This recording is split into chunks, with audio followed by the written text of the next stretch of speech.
It's One Extras, DJ Semtex. All day we've been celebrating Eminem Day. It's come to the climax. Right now, I got one of the biggest, most influential, one of the hottest I'm so not worthy movements right now. I've got my man Eminem in the place. What's going on, man? What's up, man? How you doing? So, the new album, Relapse, it's finally in stores. It's huge. You're back. I mean, how's it feel to be back in the game after taking four years out? Oh, man. It's actually feeling pretty good right now. You know what I mean? It's a good feeling. It's a good feeling to be back out, be back out there. So insane. Damn, yo, when I heard that, I was just like, the flows that you're spitting on that, it's just like, I was just like, this is classic Em. It's crazy. I mean, did you deliberately want to go hard on this one? Like with the vocal delivery and switching up the styles? I guess with every record, I try to at least do something a little different than I did from the last record that I just wrote. Do you know what I mean? But with every beat, I always kind of try to challenge myself just to come up with different flows and different cadences and things like that. You know what I mean? Because I think if I do something, for me personally, if I do something twice on a record, like the same flow, I'm going to recognize it and I'm going to go, oh, that's the flow from, such and such record or whatever. So I try to make it a little different. And, with each beat, I feel like sounds different and makes me rhyme different, the way Dre put everything together. So, old time's sake, it's good to hear you back on the track with Dr. Dre rhyming. I mean, how is your relationship with Dre after all these years? Because, you guys, you've worked from the beginning. He's seen you from the beginning. It's terrible. I don't like him. I don't like him. He doesn't like me, and we got beef. Nah, our relationship is great, man. It's the same as it ever was. If anything, it's better, because we actually, early on, when I first signed to Dre's label and everything, we worked together like in the studio, and we would have sessions that would last 2 days in a row, 3 days in a row. But we never got and we'd hang out, when we were on tour or things like that, or in the studio, just various things, working on his record or my record. But there was never like a time period where we got a chance to sit down and make an album from scratch months in a row. For months we worked together. You know what I mean? We never got a chance to vibe like that. It was always a day or two here, maybe a full week blocked out and just vibe. And, obviously me and Dre are friends aside from business, And apart from one track, he's produced the entire record. Yeah, yep. Not many artists are ever going to be able to achieve that in their lifetime. So, yeah, not many artists will be able to have that many Dre beats on a record. That's crazy. That's crazy that your album's called Relapse. His forthcoming album is going to be called Detox.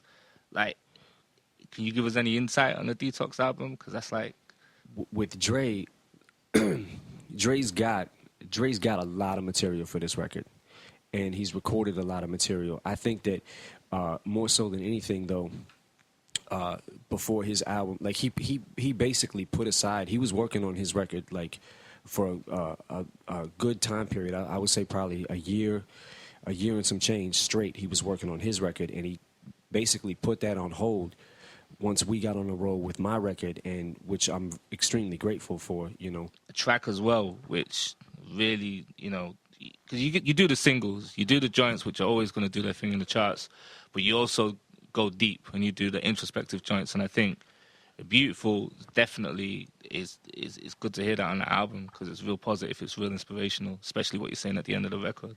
I mean, what was the whole, influence for putting that joint together and laying that down?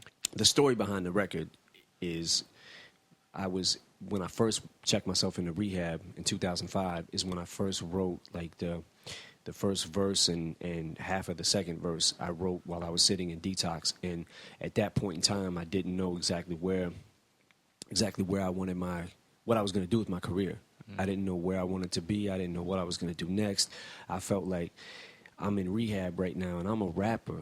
Like, I don't even know if this ain't cool. It's not cool for anybody, but these are the thoughts in my head. Like, you know what I mean? I'm a drug addict rapper. In hip hop, that's not acceptable. You've been through a lot in the past few years. Obviously the situation, with your mom, your daughter, your wife, Proof.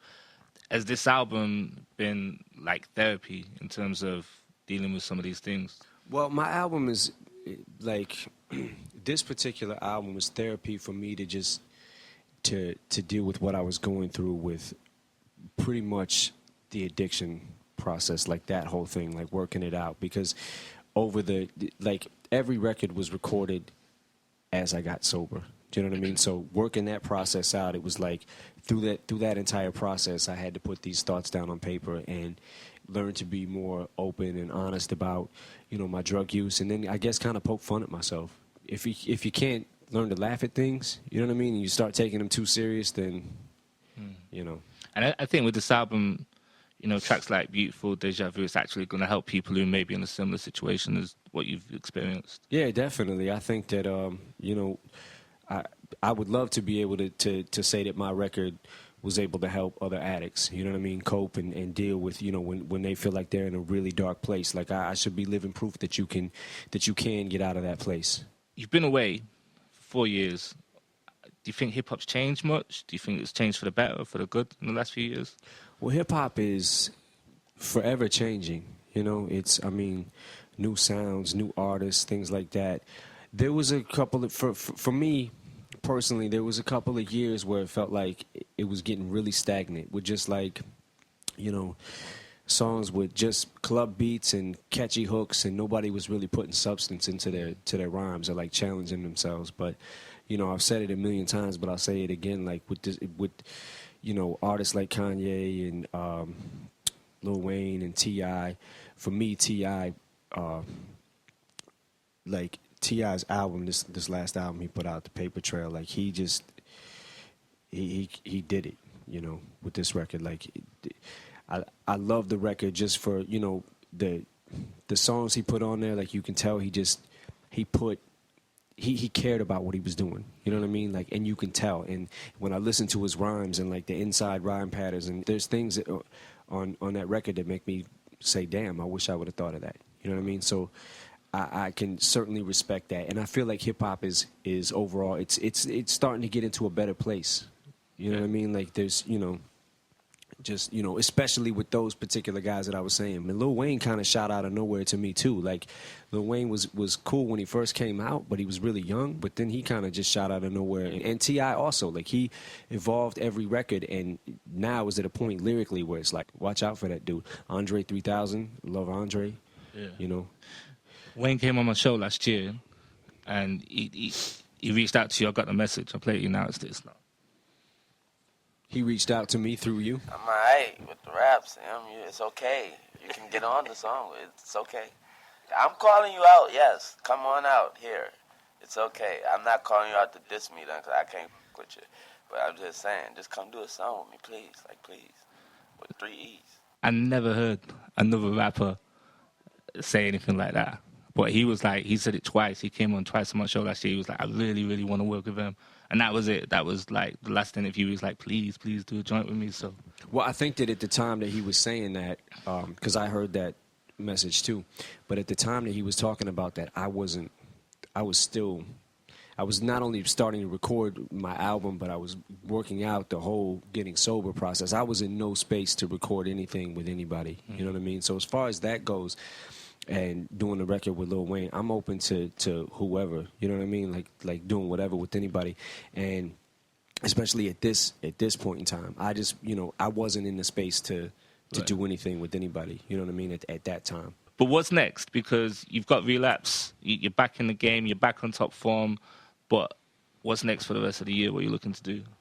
Well, the rest of the year, I'm going to focus on obviously Relapse 2, putting that record out, making sure that is right, and go back, help Dre with whatever he needs for his record, input or whatever, and make sure 50's album comes out right, you know what I mean? Like put in for that and try to help him with his record, and you know, probably reassess things with the label and see what's going on there. And, you know, I mean, we still got Cassius, you know, on the label, and Cassius is crazy, you know. It's good to see you back, fully focused, albums banging. It's like, you know, hip-hop definitely needs you. So it's good to see you back on top form. So thanks, man. I appreciate that.